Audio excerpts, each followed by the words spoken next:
At Henry Ford Jackson Hospital, Dr. Alan Lazzara. Alan, welcome back. Hey Bart, how are you? I'm good, how are you? Good. Happy Father's Day. Thank you, you too. Thank you. You too. Unfortunately, Alan will be working on Father's Day. Part of the gig, I guess, Yeah. right? Being dad. Well, here's summer. We've got, tomorrow will be our first, well, today's kind of warm, but tomorrow will be our first warm day, and then the weekend, next week will be in the 90s. Yeah. Yeah. And when the temperature rises, does your patient count rise too? Sometimes, yeah. Today we're going to talk about heat injury and burns, which are more common in the warmer months, especially around fireworks season. So, heat injury is something that I think we all learn about when we're younger. You know, we hear about the football player that passed out while exercising. You hear about people getting calf cramps and they're walking around by the lake or whatever, and it is fairly common, the lower level stuff that happens that I think everybody experiences growing up. But most of it has to do with electrolyte disturbances, like people aren't hydrated enough, they're not consuming enough salt and sugar during the day, and so their muscles get cramps, and the way to treat that is by getting out of the heat, hydrating with like a Gatorade or something like that. And then some of the other stuff that can happen is somebody can pass out because it's too hot. We see that quite frequently, especially in pregnant patients or older patients. When they stand up, they feel lightheaded and dizzy, and then heat can definitely play a factor in that too. So similar treatment with hydration, laying them flat, and trying to avoid the heat.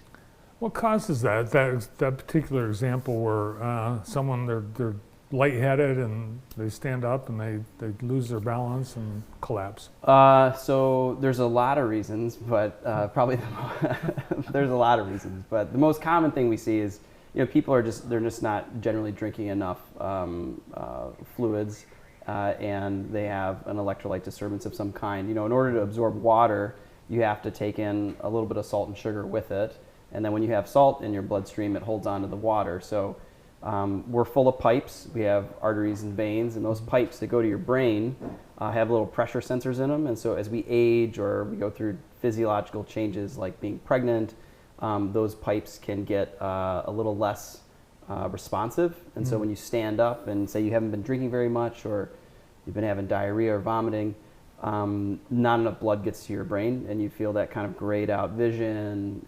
I'm pretty sure everybody's felt that. I know I have, and it's pretty scary when it happens. But sit down or lay down, and it will generally go away. What we don't want you to do is keep standing up, and then you fall down and whack your head. Then you got two problems. Well, it can be very scary. I mean, when that happens to you, I remember a few years ago, it's like, oh my gosh, and there's really nothing you can do because you're so weak. Yeah. You're just hanging on, and you think, wow, is this it? Like a stroke or heart attack or something. It's a scary sensation. Then you get that adrenaline bump with it, and so then people get faster heart rates and they feel scared. But all these things, all these like small things that I think we deal with are exacerbated if somebody's out in the hot sun all day long at a concert or at MIS or at the lake or whatever, and they're not paying attention to what they're eating and drinking. Yeah, and in some of those cases, there's beer or alcohol they're drinking, and they're thinking, well, this is going to hydrate me, but that's not always the case. Yeah, like Homer Simpson said, it's the cause of and solution to all of life's problems.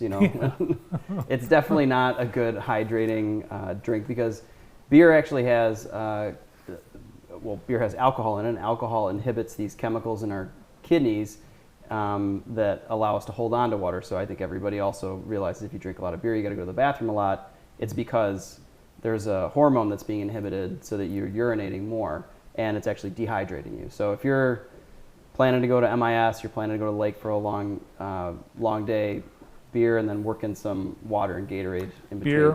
Beer, water. Sure, that's a good way to not get dehydrated or hungover, for sure. And they say, I've heard... everything in moderation, sorry, I should say, right? As flights, long flights, there's cautions about drinking on flights. You lose water. Is it dehydrating to fly? Yeah, so they call that coach syndrome, where pretty much everybody I know sits, including me, and you're sitting in a cramped seat, you're not moving around a lot, you're in a dry environment because the air is different than the air down here.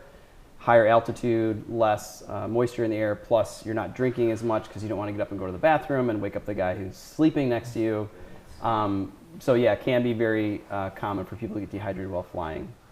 Do you glare at people in first class as you walk by them? I'm curious. I'm always like, how much does that cost? I don't know, but I know, Yeah. someday I'll fly that, I think. You might get bumped up. Maybe someday. I flew last weekend, and I got the seat next to me was broken. So I had, Nice. yeah. That's So win-win. Coming up Art Holly. There you go. So yeah, heat injury is one thing, and then we deal with burns a lot in the EDS in the summertime, more so in the wintertime. And probably the three biggest, maybe let's just do two, the two biggest burns we see generally are kids falling into fire pits or people who are intoxicated falling into fire pits, and then also firework-related injuries. people falling into fire pits. It's a lot easier than you think. I mean, because it's a pit, number Yeah. one, so it's down, or you have those solo stoves or whatever kind of stove you have, and kids are, people are huddled around the fire because it's night, it's Marshmallows. dark, marshmallows, and kids, I watch my own kids do this, they take the shortest line possible around that fire and go as close to it as possible, and I'm like, guys, give it like 2 feet, so, but yeah, we see some really bad burns when people fall in because it's, a longer contact time for them to get out, and burns are extremely painful, so I would caution everybody to be conscientious about their children and how they have their fire pit structured, and give the kids a safety talk. Because burns are, we take care of a good number of burns. We have to ship a lot of them out to University of Michigan because they have a burn center. Burn centers require a lot of nursing care, a lot of ICU level support, dressing changes, etc. So like the really bad ones or the pediatric ones we generally have to transfer. But the more minor mid-grade ones we can take care of in-house, which is good. Very painful. Probably I would say one of them, aside from everybody's pain scale is different, but in my experience, the greatest level of pain I've seen has been with burn injuries, yeah. Wow. Well, anybody that's ever picked up a hot pan, they know how fast it can. It sure can. It's there's pain receptors in your skin that help you let go of that pan really quickly. It just goes to your spinal cord out and back. It doesn't even have to go to your brain because your body recognizes that's painful. So it's a reflex. But the types of burns that we see are usually broken down into 3 separate types. There's first, second, and third degree. First degree is like a sunburn, but you can get a thermal burn as well. That's the type of like a sunburn type burn where all you need is aloe vera or bacitracin. The second degree ones usually are worse, where they have blistering with fluid in them. Those generally have to be attended to by a physician or emergency services. And then third degree they actually don't feel any pain because the burn has gone all the way down to the nerve fibers, and so those are burned the nerves completely off. Yeah, they're very, very, very serious burns. They usually require skin grafting, and you can get those a variety of different ways. What should you do immediate before you, the first thing you're going to do? Stop the burning. So the main thing, if you had clothes on that were on fire, get those clothes off. If you have fire still on you, stop, drop, and roll. It's the same basic stuff that we learned when we're little. Try and smother the fire, throw water on it, but stop the burning process immediately. Run your hand under cold water. We do see people put kind of like home remedies on, which are not recommended, and we understand why. So when you ever heard people put like butter or tomato juice, or I've seen mustard and ketchup and stuff on wounds. Whatever's handy. Well, the reason people do that is because the skin's so sensitive even just to airflow that people will put something on top of it and will make it feel better because it stops the air blowing over it. But it actually increases your risk of infection because you're putting organic material on it. So stop the burning with cold water. Bacitracin or Neosporin ointment is a good start. And then, if it looks serious, come see us. Especially if it's in like face, hands, genital area, feet, the kind of special spots that may require more care. Yeah, Neosporin. If you don't have it, or the generic stuff is fine too. Well, no, you should have it. You should get it. Go out and get it today. If you do not have Neosporin, you're gonna need it. And Band-Aids for sure. Band-Aids. Yeah. Yeah, which for some reason, the technology for the Band-Aid and the packaging has not changed in 100 years. Yeah. Yes. Do you know that the guy that invented the Band-Aids, actually his wife helped him. I think he was British, and his wife, he was in World War I think, and She came up with this way. She rolled out a whole bunch of tape and they just put cotton on each one of the pieces and they cut it. And they invented the Band-Aid. Wow. So I think his wife actually invented it, technically. He probably took all the credit He took for the credit, probably. Yeah. But, And the packaging with the red string to open up the... yeah. I don't think they had anything to do with the packaging, but... No. I've seen, have you, in Phoenix, it's been so hot. Yeah. They're putting people in ice, I think they're actually body bags, that they're filled with ice cubes. Yep. Yeah, that's immersion. So cold water immersion is actually one of the most effective ways to cool somebody down if they have something called heat stroke, which is when your body temperature is greater than 104 and you have some sort of neurological or end organ damage, like you're so confused you can't even talk, you have a seizure, you're having signs that your muscles are breaking down, your kidneys are failing. And so that's a really rapid way, and you're right, they do use body bags to do that, and the military uses it in particular too because they operate in hot environments a lot as well for trainings. But that's a legit treatment. It works. Yeah, and so you can do a variety on that where you a lot of times what we'll do is we'll have somebody get completely unclothed and we'll spray them with cool water and then put fans on them because creating an ice bath in the department is a little tricky because we don't have a pool. So. But we have a lot of fans, so. Yeah.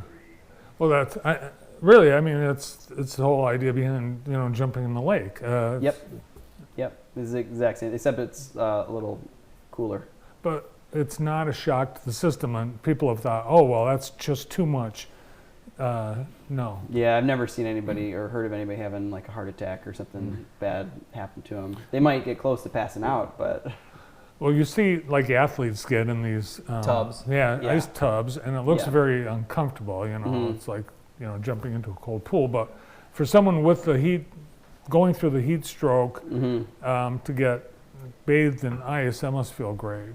Well, if they're having heat stroke, I'm sure it does feel great, but they're probably unaware of what's going on. Oh, really? Yeah, they're so sick that, wow. And it's pretty rare. I mean, we see kids a lot who have temperatures that are really high.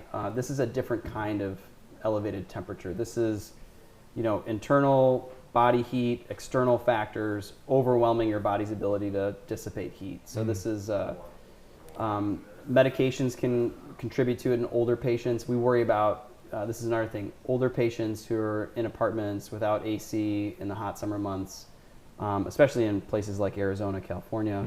They're on a bunch of medications that can blunt their normal responses, and so you got to check on your elderly people that you care about because that's a legit problem. So. Also, it's the season of fireworks. Yeah, and you see pretty common. It is. I grew up with fireworks. I love them. It's so much fun. But as an ER doctor, I have this built-in paranoia that I've developed and. When we see people, the most common thing that we see would be somebody like lighting a firework in their hand and throwing it, and they didn't let go of it, and their hand is quite literally blown off. It's very tragic. Wow. Yeah. Have you seen that? People's hands blown off. Yep, I have. Wow. But to varying degrees, but I have seen some that are non-fixable. So that's probably the biggest caution. And then. You see, and I remember doing stupid stuff like this when you're a kid, where you light Roman candles and you shoot them at each other. That's not a good thing to do, because of the eye injury or the burns. Yeah. So they are explosives, so you got to treat them accordingly. Just look on the internet if you wonder what not to do. Yeah.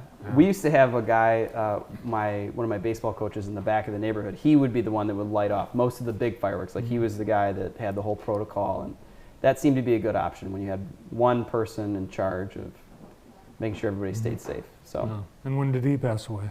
Oh, he's still around. No, he's still around. Oh, okay. He works in Arizona now. Oh, okay. All right, great. Well, thanks for all the words of caution. Let's all have a safe, burn-free, and comfortable summer. Thanks for all the work that you do, and thanks for coming in today. Yeah, thanks, Bart. I appreciate it. And happy Father's Day. Yeah, you too. Dr. Alan Lazzara, Emergency Services Physician at Henry Ford Jackson Hospital.